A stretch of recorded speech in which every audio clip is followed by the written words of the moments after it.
Demonstraremos no decorrer deste trabalho a relação entre o desmatamento e a escassez da água no Brasil e no mundo. O foco principal deste vídeo é trazer à tona perguntas pertinentes ao assunto, de forma a esclarecer e fazer também com que as pessoas reflitam sobre. Mostraremos agora a opinião do estudante Márcio Machado, do curso de Geografia da Universidade Federal de Viçosa. Sou o Márcio da Geografia, eu vim aqui responder a pergunta do pessoal.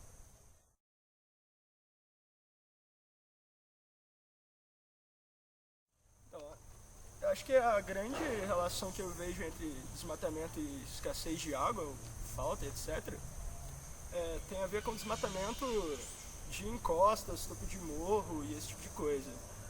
Porque de uma forma meio básica, assim, no meu entender,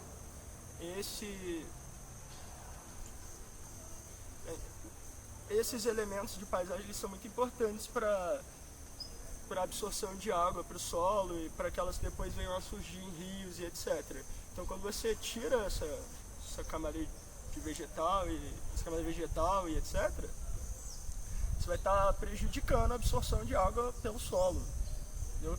Porque quando você tira essa proteção, o jeito que a água vai descer, né, no solo, no caso, num relevo acidentado, é diferente. Ele não vai infiltrar, ele vai dissecar o solo e aí você não vai infiltrar essa água, você vai perder ela, que ela vai estar carregando sedimentos. Então, é bom preservar, tipo, topo de morro e algumas partes de encosta, etc. Encosta não sei, mas tipo, topo de morro é o grande lance do negócio.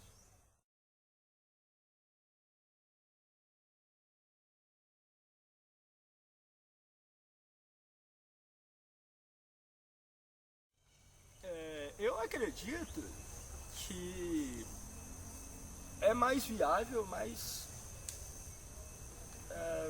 coerente que a gente possa utilizar certos recursos.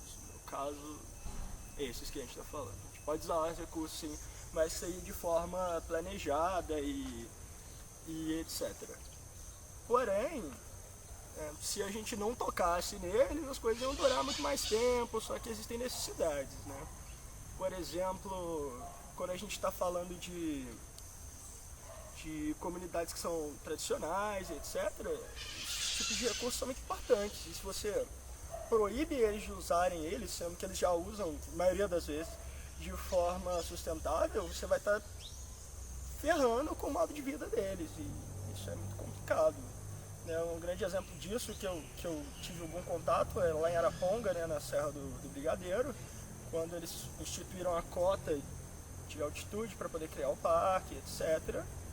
Isso deu muito problema, né? As pessoas viviam daqueles recursos e isso teve que ser repensado, isso teve que ser refeito.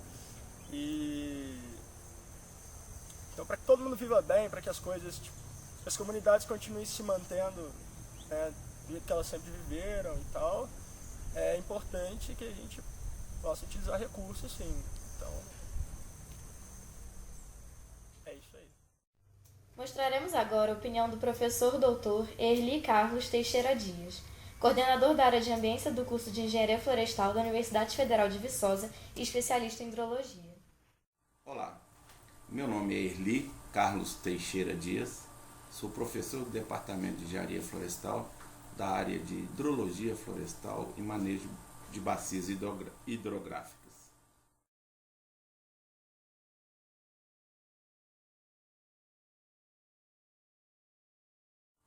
As florestas, elas são muito importantes, né, para o ciclo da água, porque, segundo a FAO, é o melhor uso do solo para que haja infiltração de água no solo.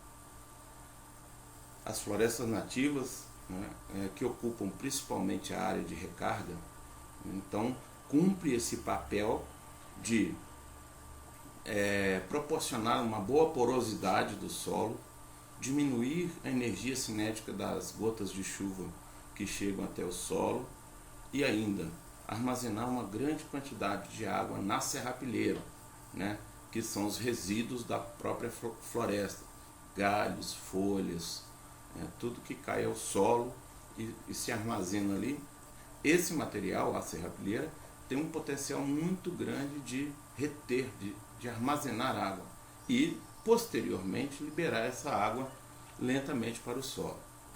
Pois bem, removendo essas florestas, nós estamos proporcionando, ou diminuindo, melhor dizendo, diminuindo essa capacidade de infiltração de água no solo. Diminuindo essa infiltração, essa capacidade de infiltração, nós teríamos aí agora, né, uma falta de água para recarregar o lençol freático dos nossos aquíferos.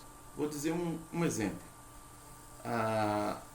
Um exemplo dessa relação, né, negativa, né, do desmatamento com a produção de água.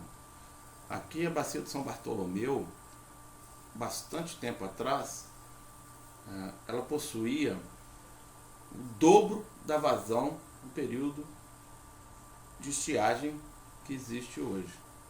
Com os desmatamentos nesses últimos 60 anos, nós verificamos que essa vazão reduziu para metade. Ou seja, hoje a relação entre a vazão e o desmatamento, né, tem causado essa diminuição da disponibilidade hídrica da bacia.